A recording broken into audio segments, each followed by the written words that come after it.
you talk about emotional bank accounts, right?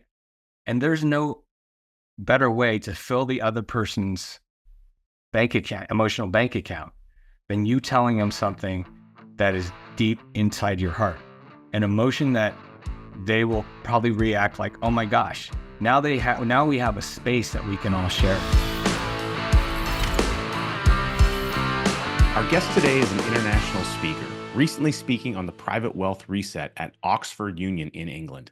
He is the executive producer and a featured speaker in the award-winning documentary, Big Stages, a strategic investor in over a dozen high-character, high-alignment companies, and co-founder of the Epic Fit Network.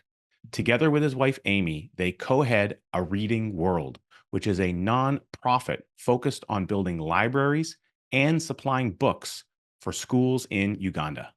He is also a dedicated supporter of the American Foundation for Suicide Prevention, National Alliance on Mental Health, and his most recent charity is called the Ikigai Court, which supports the mental well-being of entrepreneurs by providing a safe space to speak openly about their mental health. Welcome to the show, Mark Fujiwara. I'm so excited to have you on the program today. Same here, Richard. Very honored to be here. Now, I've had the pleasure to know you here over the last year, of course, being a member of the Epic Fit Network, which is an incredible organization, really a phenomenal gathering of entrepreneurial minds, visionaries, finding ways to collaborate with one another and also finding ways to support one another in their journey, their entrepreneurial vision and journey of the world. And we all need the support and the nourishment of supportive people and individuals in our life. And you've really taken the charge of finding ways to delve into that, especially for entrepreneurs. And I've learned some incredible things from you in the time that we've known each other. What I'd love to do, Mark, is maybe take us back to an experience that you've had where some of this need and this desire for you to help others, to help people in the entrepreneurial and the recognition of the help that they need to make the entrepreneurial journey functional. What's transpired in your life that's led you down that path? I can go back to just as far as I can remember. I've always struggled with mental health. And I'll say it, mental illness, really. I had a very close cousin of mine 33 years ago. I was 21. He was 15 at the time. And he was like a little brother to me. He took his own life. Mm. And I remember everybody in our family asking the questions, why would you want to do that? And I was the one sitting in the back corner saying, well, I know, because I've had those feelings before. And then just kind of fast forwarding, it's just mental health has always been a secret for 47 years or so. And then just being in an entrepreneurial world, it's interesting. Just, you know, in the last few years, we've been more open about talking with that. But I was suffering in peace, or suffering by myself. It was lonely. It was panic attacks, anxiety, depression, suicide ideation. And all of a sudden, when I started opening up to other people and feeling safe about that in some rooms, it was amazing how others would share. In fact, one of my best friends actually, who exited a company for like well over 9 figures. That's exactly how we met.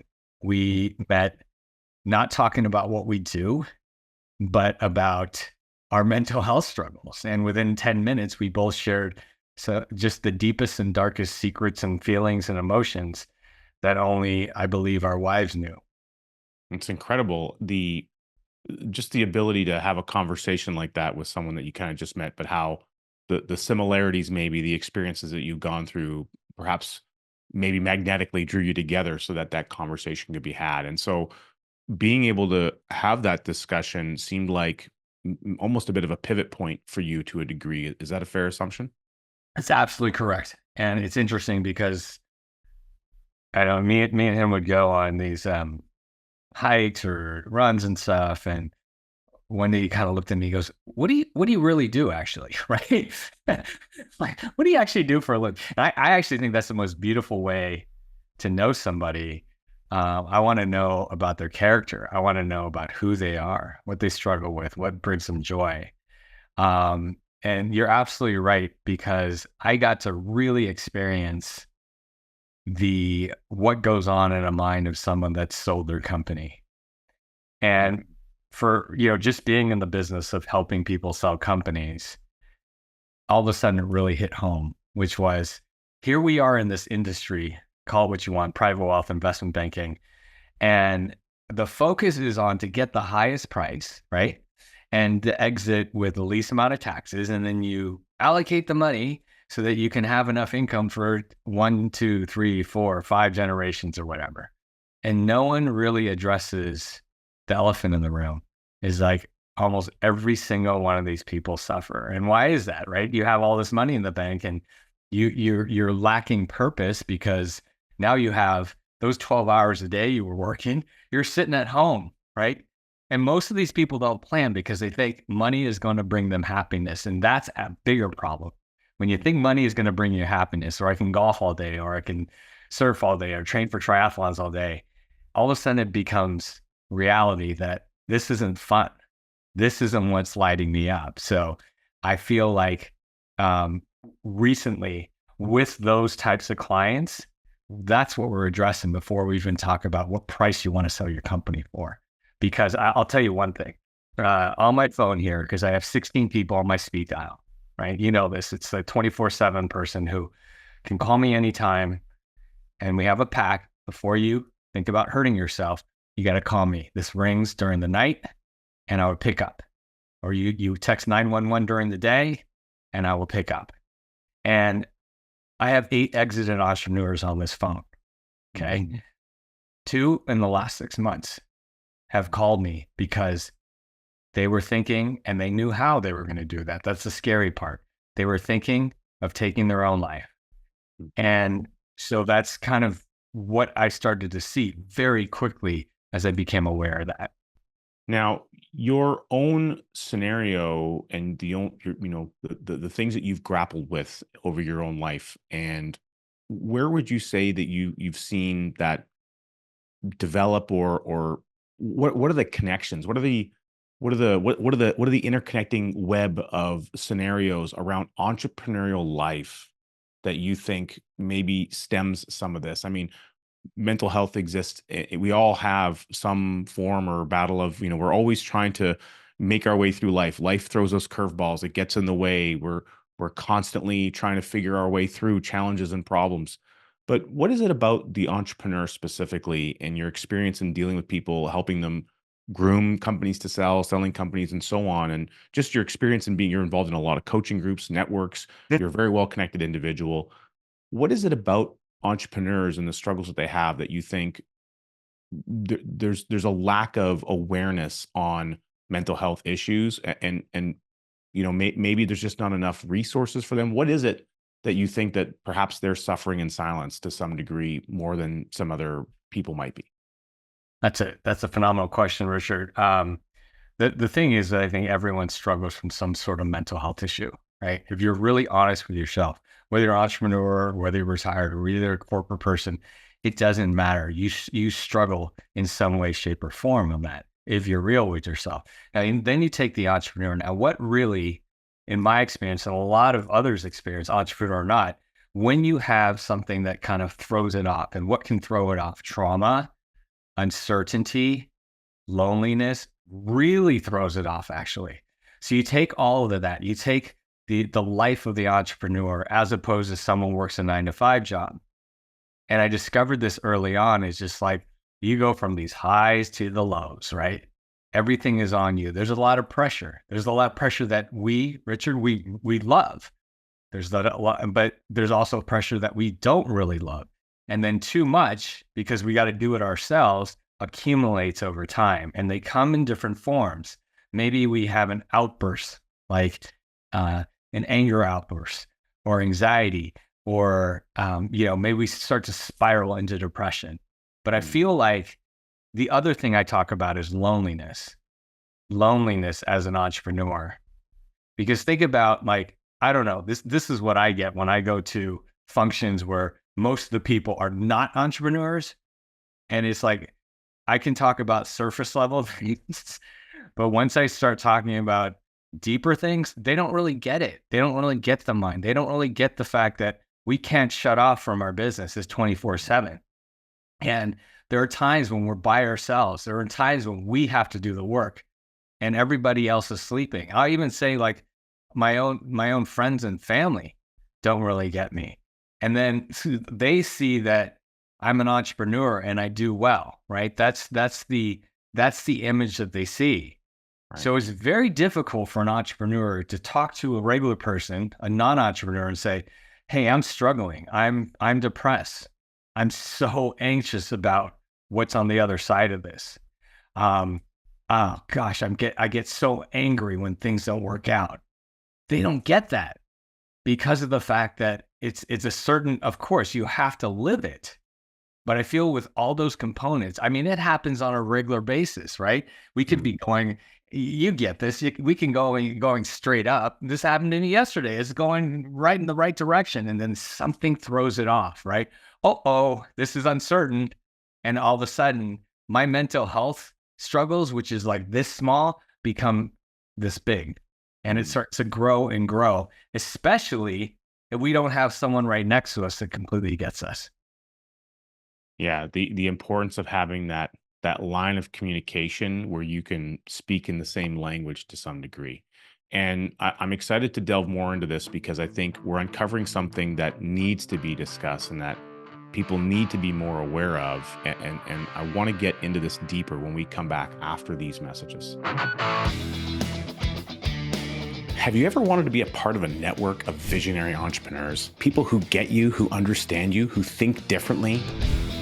They're actively going out and making things happen. They're making the world a better place. They're creating incredible change, incredible innovation, and they're having discussions about how to make the world a better place, how to create a bigger, brighter, better future, how to take what they already know, combine it with what someone else knows, and make something grand.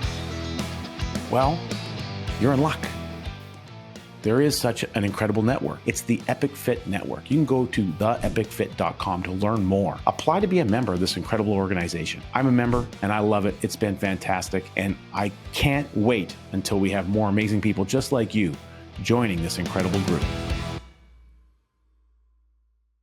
We're back here with Mark and he's sharing the incredible impact of the mental health aspects that exist in the entrepreneurial community, sharing from his own personal experiences. Mark, I'm curious a little bit about how would you find, the circumstances really appearing for you in real time in the real world? Obviously, there's things that have been there from the past, from different experiences. They kind of like blossom, they develop more in certain stressful environments. When you're an entrepreneur, stressful environments happen all the time, and so what did you see happen? How would these materialize for you in such a way where you would start to recognize them? And what would you want to maybe have our viewers understand about how to recognize and see it happening in other people? Until just recently, I've always had a fear of public speaking. Mm. And I've pretty much most of the time I talk in front of a group of more than five. I have a panic attack. That doesn't really bode well for my ikigai because I love to teach and help other people through my speaking. So that was very difficult. And in the businesses that I'm in, you have to be front and center.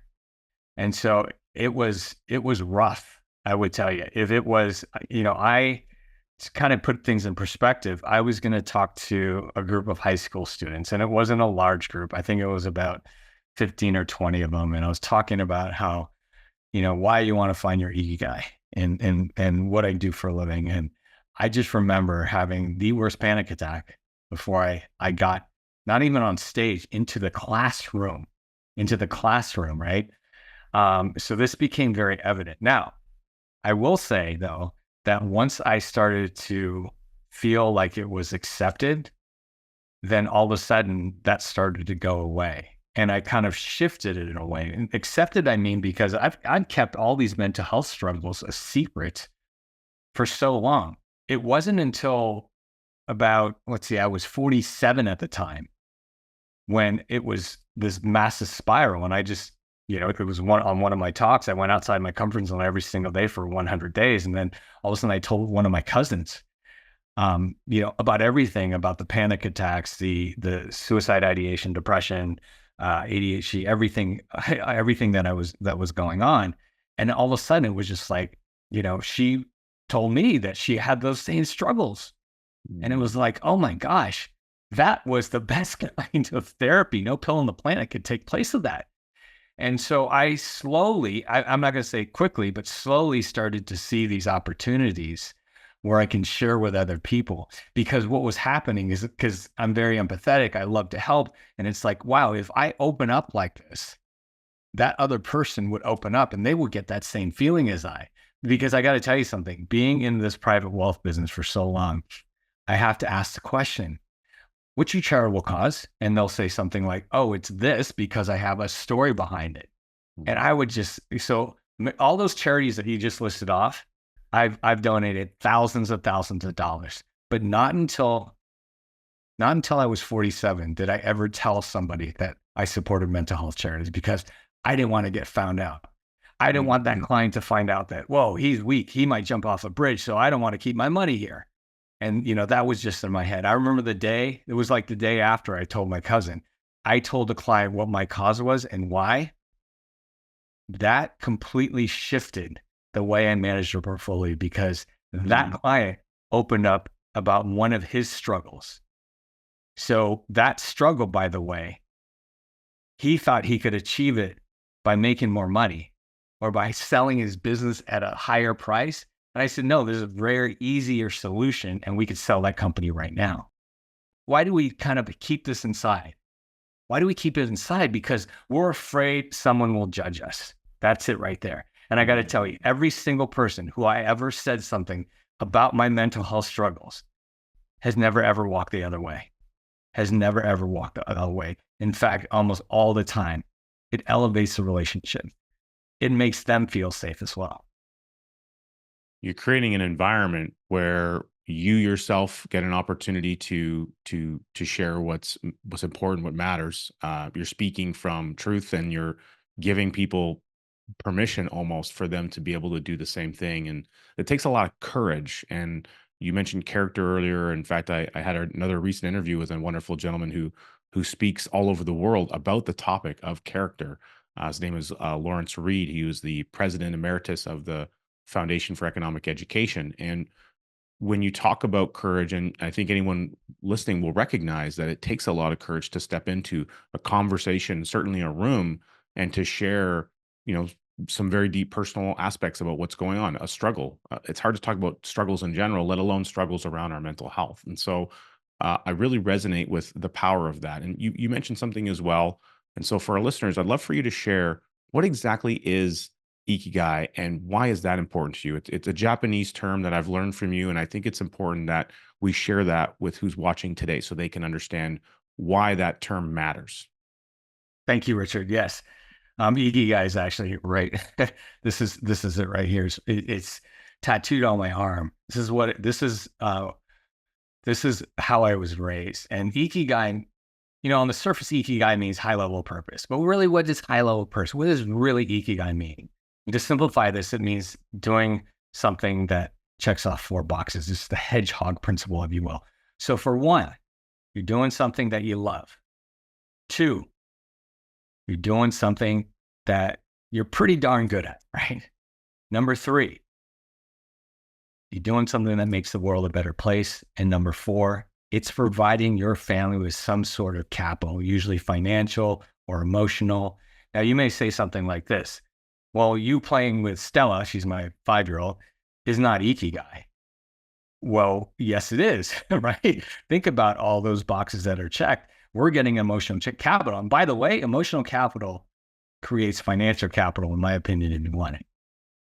Well, and one thing I've always talked about is emotional bank accounts. And so when you're stepping into conversations, you're having very in-depth and I think the bulk of the world would suggest uncomfortable conversations with people, and you're allowing a format for those conversations to exist. around mental health and the challenges that we face in that regard, you're creating a deposit in an emotional bank account. Right. And the more and more that you make deposits, like in any other bank account, the bigger the balance becomes. And then when it's time to make a withdrawal, it's a lot easier to make a withdrawal if there's something in there. If you haven't put anything in the account, there's nothing to draw from. And Right. so in a way, your, you mentioned your empathy and your desire to want to help other people, but you're also creating an environment through the action of doing that allows for help to be reciprocated the other direction when the time calls for it. And because of your own internal struggles you've kind of identified, you know that there will be a potential time in the future where you might need to draw upon that bank account balance with some of those people on your 911 dial list. That's correct. That's absolutely correct. Yeah. Yeah.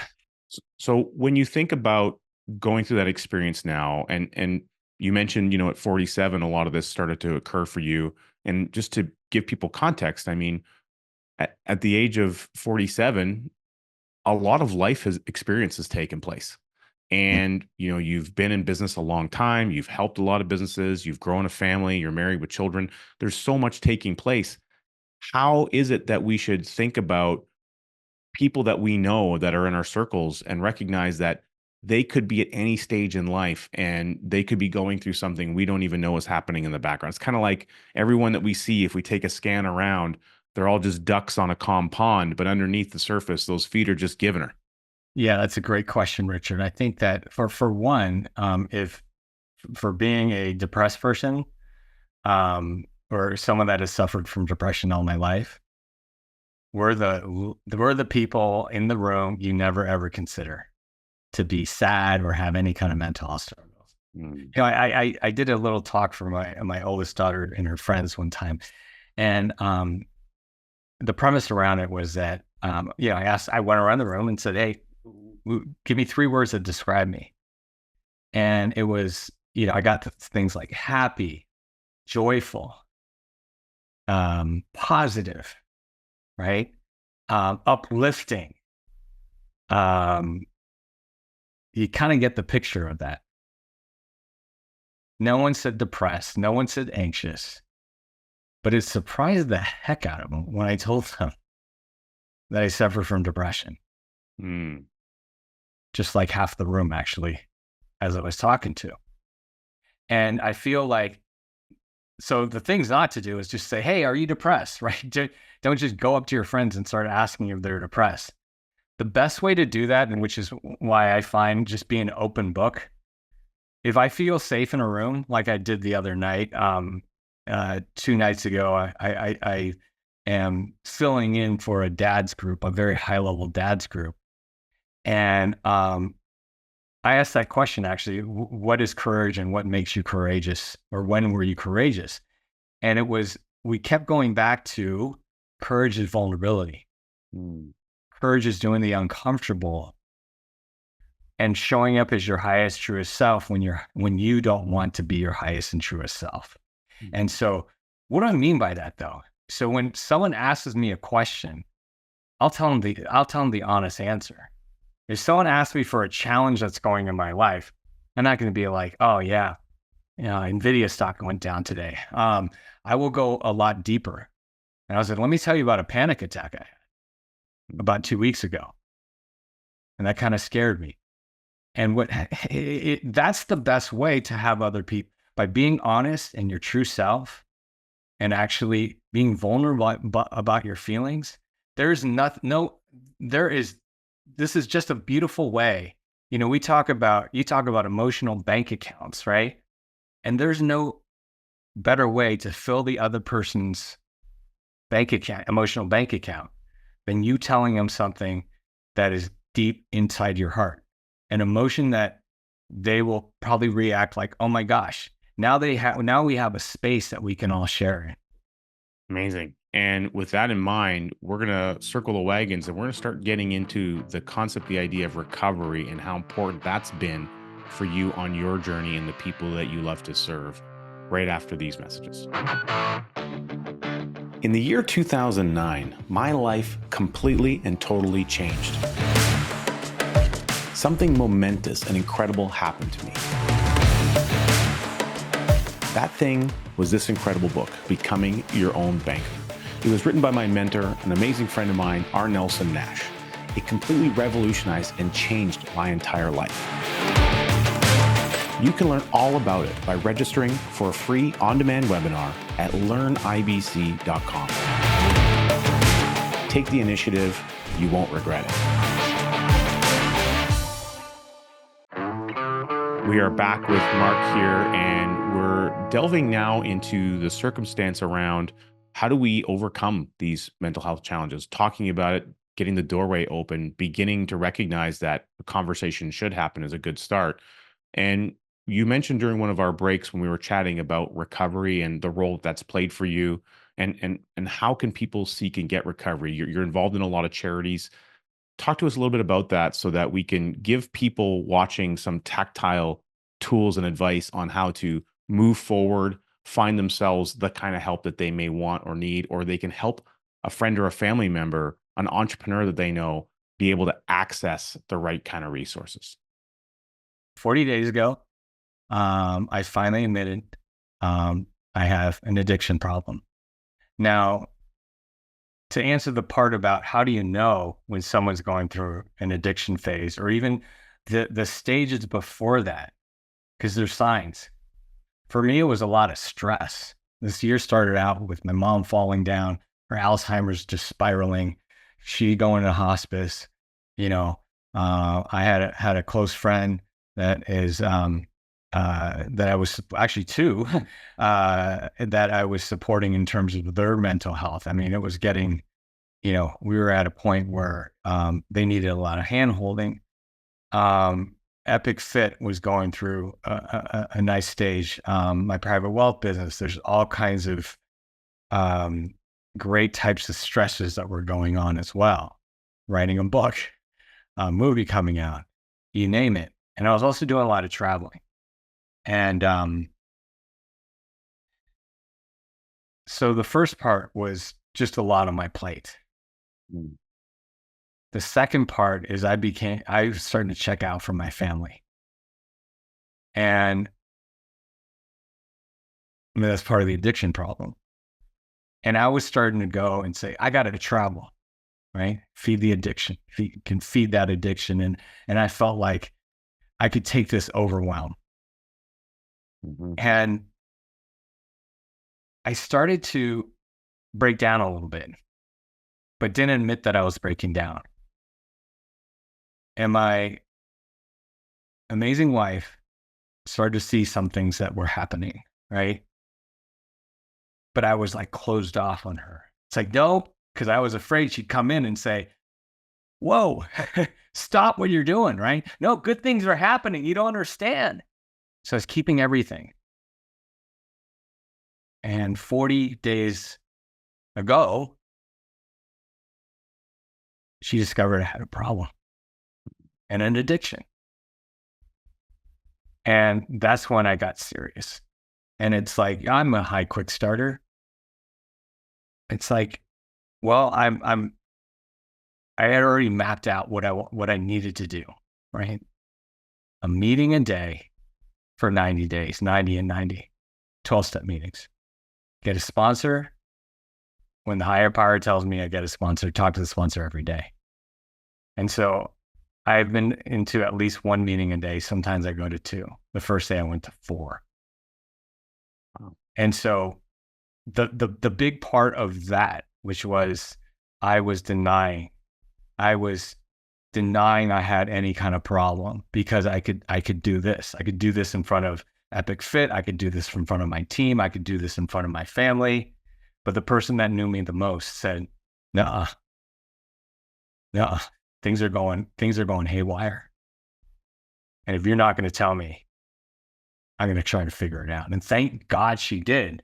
Thank God she did, because as all addictions, it just doesn't stay right here, right? We're going to have more stress, or even without the stress, you're going to spiral, right? And it was almost like, okay, I'm glad you discovered that, because out of this, Richard, holy moly, I was just talking to one of my good friends. The last 40 days has been so much more clarity in terms of saying no, in terms of being with the people like you, surrounding myself with those people that are the high conscious, high character, high courage individuals, and to say no to those people that I don't need to be a part of that, or the things that I don't need to be a part of, because my time, my energy is sacred, is even more sacred right now.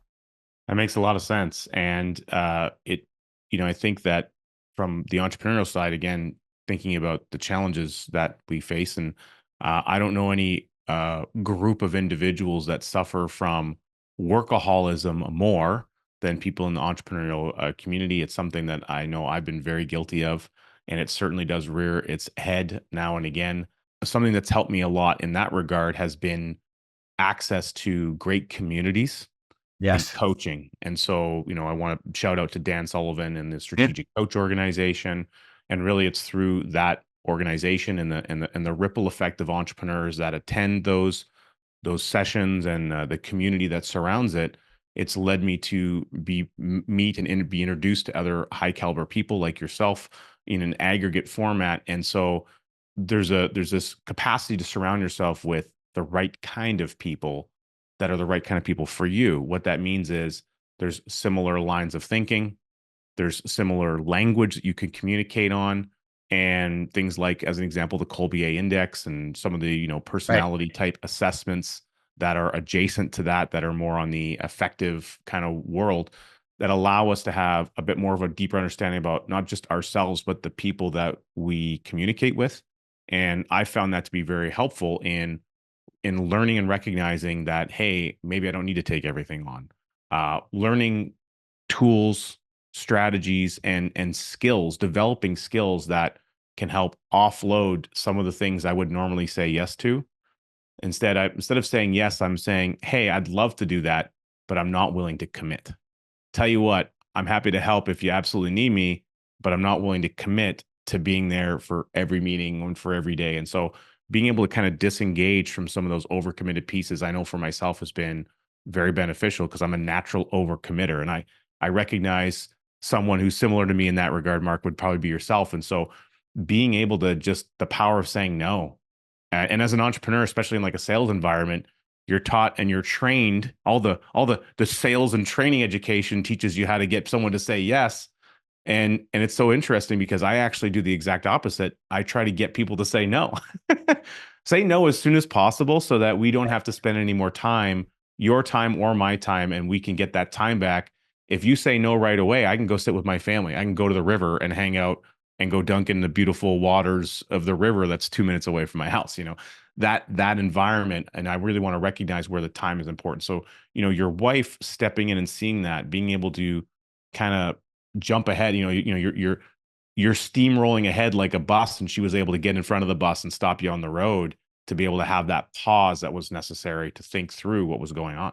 There's lots of areas where recovery can exist. There's hotlines, all kinds of things. You do something, again, you kind of have like a personal 911 list. You put yourself in a position where you're there to support individuals who need it, that you're a trusted individual that they can reach out to. And you even talk about, and I've been in some rooms and some environments where you've talked through the idea of being able to be that go-to person for an individual that needs help and helping them understand when and how they can get a hold of you when that's necessary. Maybe talk through what that concept looks like for you, and why that is important to the entrepreneurs that you do help. This is something I got from, he's my doctor, Dr. Dan Carlin. He's the founder of World Clinic, biggest telemedicine group. He's just off the charts amazing when it comes to all of these things, specifically mental health. And I approached him, this was a while back, and I just said, hey, Dr. Carlin, I have a entrepreneur friend here, and I'm worried about him. Can you help him out? And so as I was talking to him, I realized that this friend of mine, I was the only one that he was talking to about any of the struggles. Mm. And so this is from Dr. Carlin. He said, and this is what I do every single time that someone near and dear to my heart is suffering like that.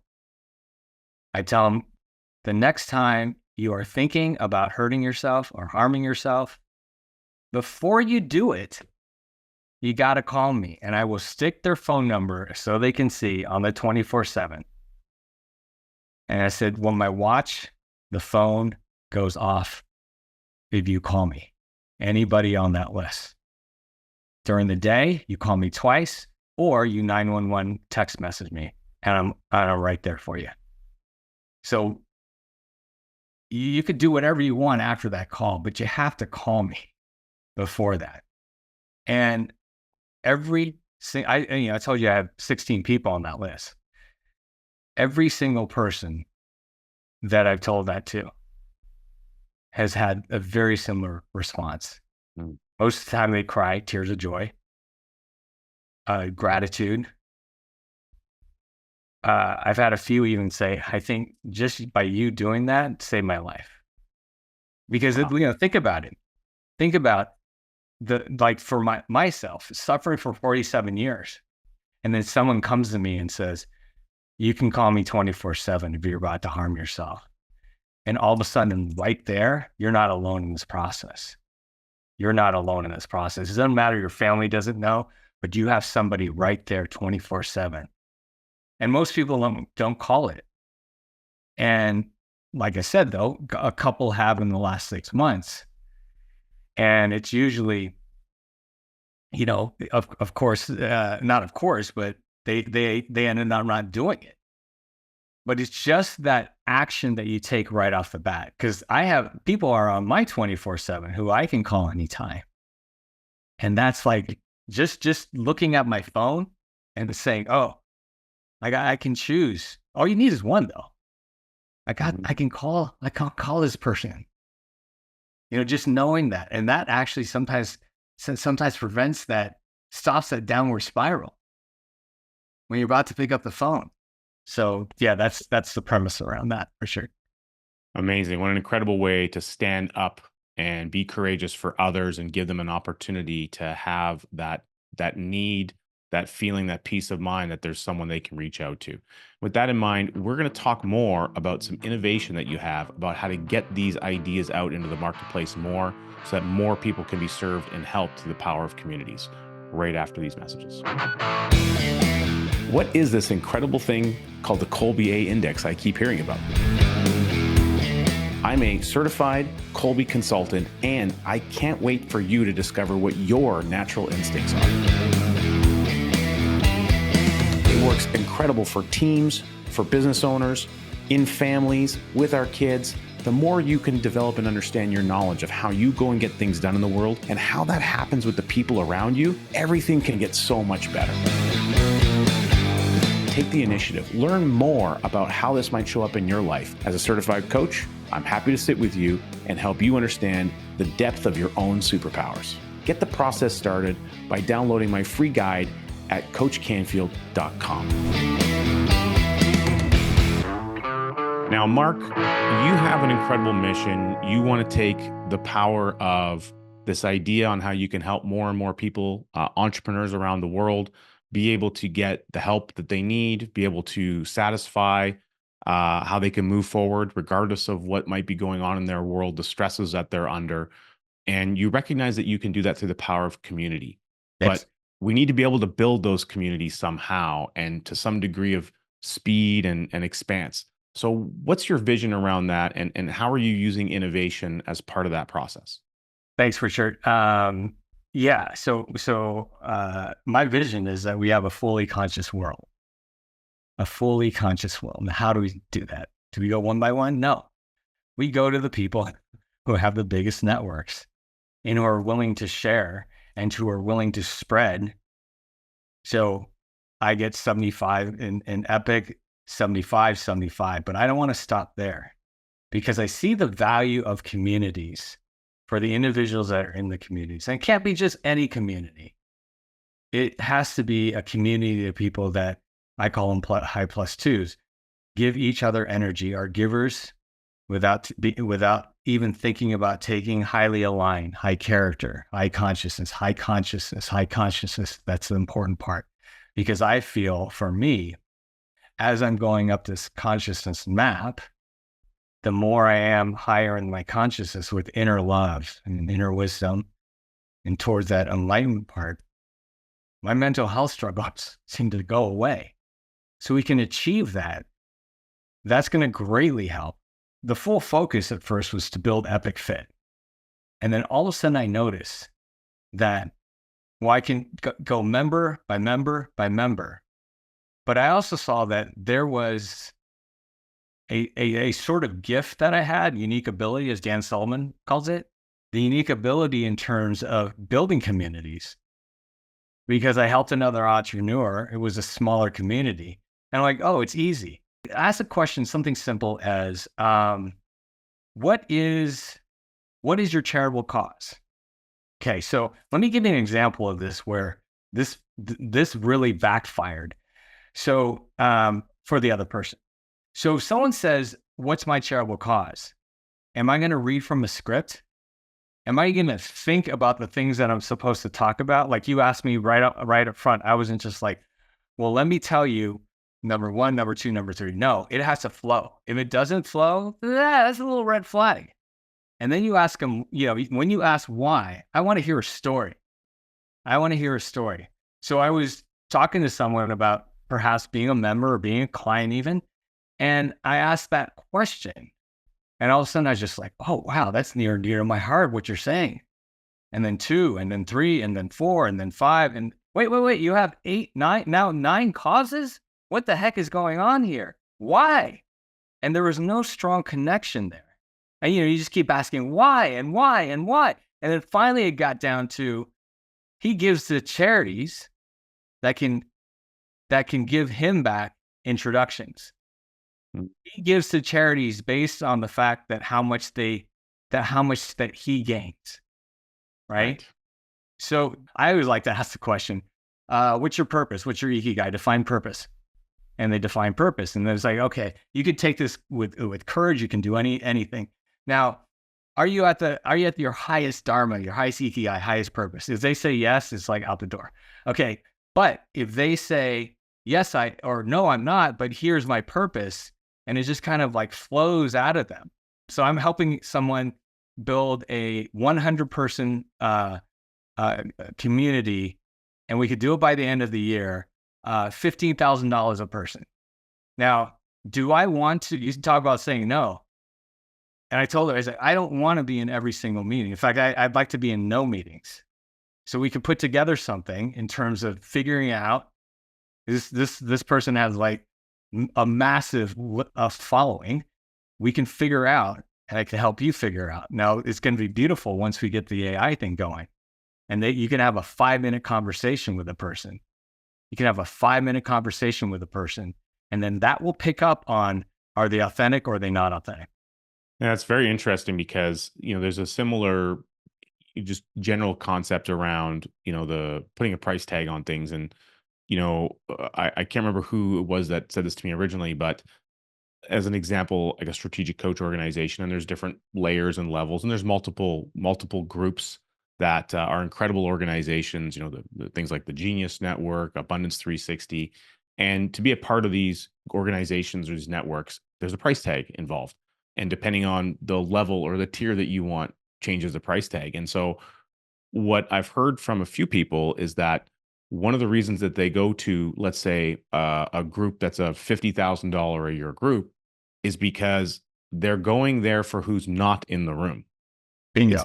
It's not that they're there because they want to spend $50,000 and Bob Jenkins is the master, coach that's going to teach them everything under the sun that they need to know. No, they're going because of the community of people that they get to associate with, and that they've all made a similar commitment. And by the virtue of that commitment, it puts them at a playing field that allows conversations of a certain type to happen.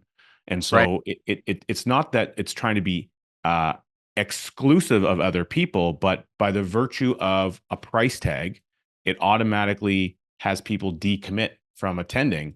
And what you're talking about, Mark, is now, okay, we have this idea, but now we're going to incorporate on top of that idea, what are some of the fundamental questions, mindsets, language that we also want to see as, call it a filter or maybe a barrier to entry to some degree, so that you're trying to create the right environment. And so, every single year farmers plant crops. Mhm. And those crops aren't going to grow unless certain things happen in the environment. They need the right kind of soil, the right kind of nutrients, they need sunlight, they need water, they need to be able to survive through the storm season, all these kind of things. And so all the farmer can do is they can make sure they're trying to match the right seed, the right crop, right fertilizer, right soil type to the environment and they planting it in an area where hopefully it's going to get the right kind of sunshine. Some plants don't grow in full sun, some require it to grow. And so you're trying to create and almost position a way for communities to accumulate and grow by leveraging some AI technology and the mindset that you have about being able to dictate these things and being able to now position it in a group format. Am I kind of on track there? That's absolutely correct. Which is why I'm developing other communities for those types of purposes. And like what's in back here, which is different. This is the exit entrepreneur, athlete, artist, and the value it brings is, again, you have a higher price tag, and they will know it's a safe place for them. People aren't going in here. The exit entrepreneur isn't going to say, "Hey, I wonder if I can, you know, make even more money." Right? The exit entrepreneur is not looking for that, but what they really are is looking for purpose. So to go into this a little bit is that, yes, we need a heavy gate at the door in terms of the exit entrepreneur, as heavy, as high as possible, right? And it's almost like that's a little bit more on the vetting side. Like, I want to see that you have a charitable cause and that you hold near and dear to your heart. I also want to see that you have a high ikigai, which is what we discuss, a high dharma, and that you're always striving for more. And that part of that dharma, there's nothing to do about capital. It's all about serving and impacting. And that's where your purpose comes from. Now, I take it a step further. You take these elite exit entrepreneurs, and one, yes, you're getting them purpose by gathering in a room. But think about it this way. How amazing would it be? And they're all very open about their mental health struggles, which is pretty much every one of them. Now, how beautiful would that be is you take a growing entrepreneur and you pair them up. So these are all of the highest character, highest consciousness. You pair them up with the right entrepreneur who has exited. Now you have somebody, or the startup, even better yet, the startup. Think about it. You take a startup company and they're struggling, because I hold that near to my heart. One of my really good friends, brother took his own life because he thought his startup was going to fail. Mm. So to have somebody not only as a mentor in terms of entrepreneurship, but also mental health and similar types of, not just industry, not even industry, but just like, hey, I'm very similar. I've gone through that too. I know what you're going through right now. Okay. So you have the high character exit entrepreneur there to pull him or her up, and then also the 24/7 factor. How valuable it would be for someone that's in the early stages or hyper growth stages to have somebody that has done it. And it's like, I know what you're going through. But to be paired up, that's where AI comes from too, but to be paired up perfectly to that individual. Now you have purpose on both sides. So this is just a way, and it's just not let every single startup through the door. There's a criteria for that. There's AI for that as well. Well, that's an incredible way to look at taking modern technologies, creating some speed of implementation, solving a problem for exit entrepreneurs by helping them create purpose, helping them create more value, solving a problem for the startup by making sure they're linked to the right groups, the right individuals, so they have the right playing field to get through the challenges that are ahead in their startup business, their startup phase, and they can learn from someone who's already made that exit.